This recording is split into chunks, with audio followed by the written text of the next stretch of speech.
And that, my friends, is the reason why we do not put on camera spots that give gold like this in just an hour.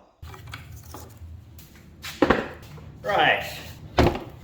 Most of the gold in this concentrate is extremely fine, and because of the process we use to separate the gold from the black sand, which is non-magnetic because it's made out of tin, is quite finicky, and therefore if we reduce all the particles down to roughly the same size, it makes our cleanup process that much more efficient. Enter the kitchen strainer. All these holes here are about 10 mesh, or about 1/10 of an inch, so 10 of those holes will fit in every inch.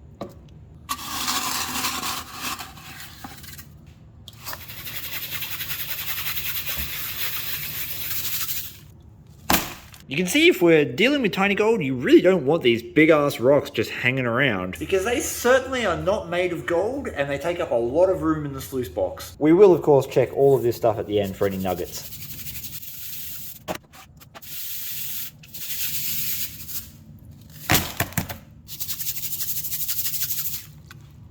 Almost done, we've just got the dregs in the bottom of the bucket. And I thought it'd be really cool to pan that.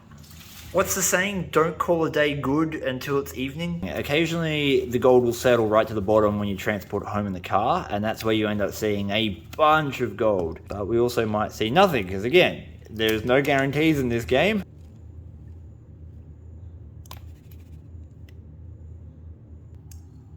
Ah yes, natural daylight. Okay. Oh yeah. Oh yeah. Plenty of specks in just the dregs at the bottom of the bucket. This is our plus, and this is our minus kitchen strainer. I mean, there might be a gold nugget in there. I doubt it, but you never know. But we know most of our gold's in there. We got a Mick, but he's made a homemade Miller table. It's got the authentic hammered patina in it, and it's running microcell dream mat. And this flips out, and you can put like a chalkboard slide in there to use it as a final cleanup Miller table. Spud Engineering approves of this. Does Fernie approve? Okay, we know this mat works really well, but we've got it discharging into a tub that we can rerun if we think we are getting losses. This is what we call a slow yet satisfying process. After literally hours and hours of work and days of hunting for these deposits, it all comes down to this, and it's literally the best part.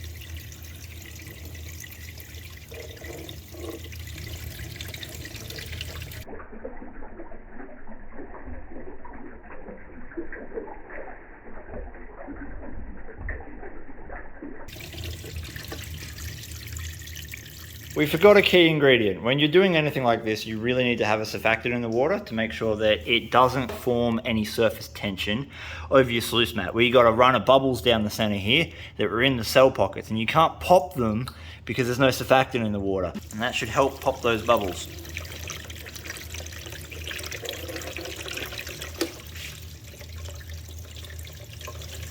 Tin mine. Thanks, Fernie. Oh my god. There's about 25 bucks worth of gold on that now. What are you going to do with your newfound riches? Oh, share them with Zachy. Oh my god. We're starting to see gold. Look at that. That's not bad, Nick. Like I said when we were classifying, you can't tell how much gold is in this sort of concentrate until you dip it in a squeaky toy and throw it out the backyard. Yeet. Preemptive guess on weight, Mick. How much? 0.87. 0.87, not the gram? I'd like to see a gram.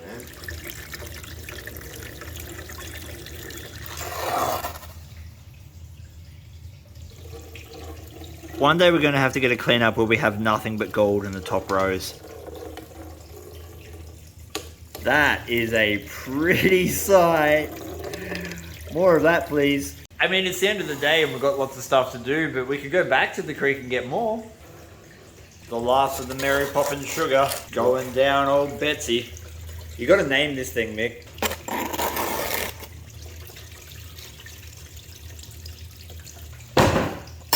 Yeah, man, that's what I'm saying. We got full cells at the top. Woo! The way that Dream Mat works, you don't really get migration because the water is constantly trying to force the gold back up the box, which is contrary to what most other sluice box setups do. So we let this sit for a while and it helps clear out more of the black sand. And the advantage of that is kind of like being a kid on Christmas, because you slowly but surely get to see your gold unwrapped from the black sands. How good does his elbow taste? As I said, these are the spots we don't show you. And there's a reason we do it, because the last thing we want is our creek absolutely destroyed for gold. It doesn't leave you with much concentrates, barely a couple of tablespoons full, and this is going to be a very rough shake back with my left hand. Ah, that was terrible shake back, but not so terrible gold. That's pretty good. We haven't checked the Plus Kitchen strainer yet. I'm going to just hand pan these down.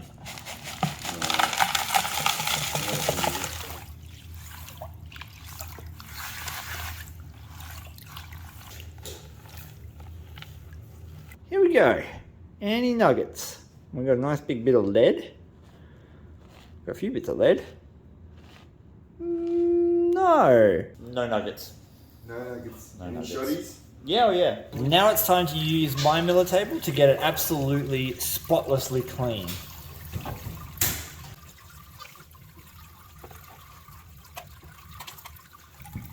Isn't it pretty?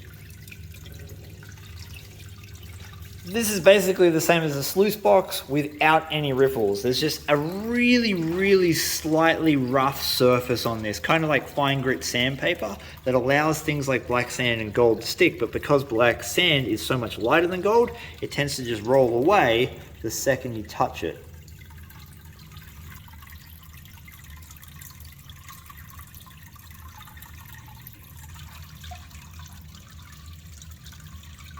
The thing about a miller table is you can get it to be completely clean, but only if you have a safety catch down the bottom, which I don't yet have. When gold gets on its own like this, it becomes incredibly hydrophobic, repels water, and then floats. Therefore, we wait until it gets down to almost clean, put the rest in a pan, and just finish it off quickly. It only takes a minute or two to do the last bit in a pan. Little golden trail. That's the best use for a library card I've ever seen. That's a bit. Without being overly pedantic, that is our gold all refined down. Not bad, not bad. I thought we were going to get a little bit more from the first 10 teaspoons that I saw, but yeah. That's gold. That's why you say you can't count your gold till it's in the pan. And whilst it took us a couple of days to locate the spot, it only took us an hour to dig that out of the ground. And that's pretty good going. Here we go. Get your guesses in. No cheating. Do it before the gold hits the scales. Oh, I almost got that. 0.618. Nice. Yeah. That is worth $51.40 Australian at the time of recording. Until next time, please give your dog a big scratch behind the ears for me. Peace! And I'm out.